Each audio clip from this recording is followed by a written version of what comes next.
For 3 days, 6ix9ine testified against two high-ranking 9 Trey Bloods.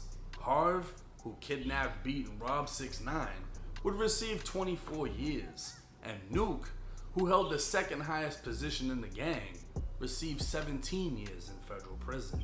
6ix9ine didn't have to testify against his former friend Shawty because Shawty took a plea deal for 15 years, but 6ix9ine would still.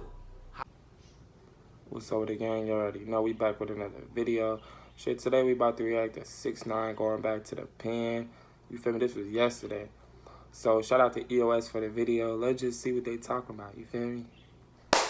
Man, what's up, everybody? Welcome back to another episode of EOS. It's 1090 Jake, and I'm rocking with y'all, and y'all rocking with me. And for this video, y'all see the title. Let's get right into it. America's most hated snitch, 6ix9ine, is back in the feds after being arrested by U.S. Marshals. Tuesday, October 29th, 2024, 6ix9ine walked in the New York Southern District Federal Courthouse, located in Manhattan. It's been so long, many have forgotten the details of 6ix9ine's case, or the fact that he's been on supervised release since his 2020 plea deal. 6ix9ine was on top of the world during his music reign, and he fell to the very bottom of society, landing in prison. But even in the criminal world, 6ix9ine would be pushed further down the food chain as he was outcasted for snitching and labeled a rat. For 3 days, 6ix9ine testified against two high-ranking 9 Trey Bloods. Harv, who kidnapped, beat, and robbed 6ix9ine, would receive 24 years, and Nuke, who held the second highest position in the gang, received 17 years in federal prison. 6ix9ine didn't have to testify against his former friend Shawty because Shawty took a plea deal for 15 years, but 6ix9ine would still highlight multiple illegal and violent acts Shawty committed during his testimony. At the height of his career, with multiple platinum records, 6ix9ine was facing a minimum 47 years and up to life in prison, and only because he cooperated, he was sentenced to 2 years, followed by 5 years of supervised release. So why is he now in federal custody? Apparently 2 weeks ago, 6ix9ine was contacted and notified that he'd violated what is essentially federal probation. He was ordered to appear before a federal judge on October 29th, and that judge would send U.S. Marshals to find him after he was an hour late. 6ix9ine would eventually show up to court, but by then it was too late and he was arrested for it. A hearing would take place highlighting 3 violations. 1, being 6ix9ine traveled to and performed in Las Vegas without permission. 2, being he failed a drug test, testing positive for meth. And 3, being he failed to take a required drug test. Now 6ix9ine's lawyer would clarify his client takes Adderall, which could have resulted in a false positive drug test reading. The U.S. attorney would state they plan on adding another violation for this past weekend, as 6ix9ine traveled to Sarasota, Florida, but denied being there. And then after that, he went along to a strip club in Clearwater before ending the night at a mansion party outside of Tampa. The judge apparently showed no sympathy to 6ix9ine, bringing up how another court ordered him not to leave the country. 6ix9ine not only left, but found himself arrested in the Dominican Republic after allegedly assaulting his girlfriend. Previously, he'd been detained after being accused of assaulting a local music producer. He was ordered by local authorities not to leave the Dominican Republic, and he would have to be smuggled into Haiti just to fly back to the U.S. 6ix9ine would explain to the federal judge the Dominican courts were seeking to extort him, but the federal judge would state he was ordered not to go in the first place. The judge would order 6ix9ine detained until November 12th, meaning 6ix9ine will have to be locked up for the next 14 days. This would lead to another problem. The judge was quickly reminded that the last time 6ix9ine entered MDC Brooklyn, the federal jail that holds 1,700 of New York's top criminals, 6ix9ine was attacked in less than 48 hours. He'd be transferred to QDF, or the Queens Detention Facility, a private prison used by the feds to send high-value inmates cooperating with the government. This was essentially New York's snitch haven, where the top rats could safely mingle amongst one another.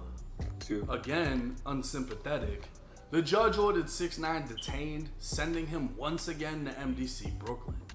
Most likely 6ix9ine is being celled somewhere near Diddy in the protective custody side of the facility. But for 6ix9ine's sake, hopefully not in the same cell as Diddy.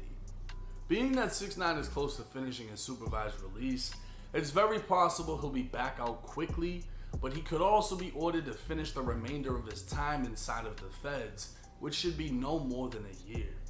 We'll just have to wait and see how things play out. Now the fucking feds are on one this year because they got Diddy, they got Dirk, they got 6ix9ine, they been had Pooh Shiesty.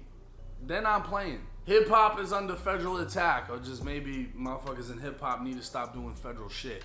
Either way it goes, 6ix9ine, he's the most hated snitch in America for a couple of different reasons. He's damn sure the most hated snitch in hip hop. For sure. I think because he's Mexican. I think because everyone pretty much knew he wasn't what he was portraying to be. That was the biggest and part. I think because he was a fucking troll. He trolled everybody, dead, alive. He didn't care. He went the whole block for 7 seconds. He did a lot of shit that angered a lot of people. Even the fans wanted to just grab him up. Yeah. You know what I mean? He made himself a target, and the reason a lot of people liked him is because he was still dropping crazy records, and he had a whole gang backing him. Regardless of the extortion or whatever they want to make it sound like, 6ix9ine had a whole fucking gang backing him. 6ix9ine was able to point a finger and get somebody shot at, like Chief Keef, cool to be. 6ix9ine could get you beat up, could get you robbed, could get you this, could get you that, because he had the 9 Trey Bloods backing him. Yeah. And to this day, no other snitch in hip hop has been treated the way he's been treated. No other snitch has been ran down on and beat up in a bathroom at a gym. No other snitch has been, everyone's refusing to work with them.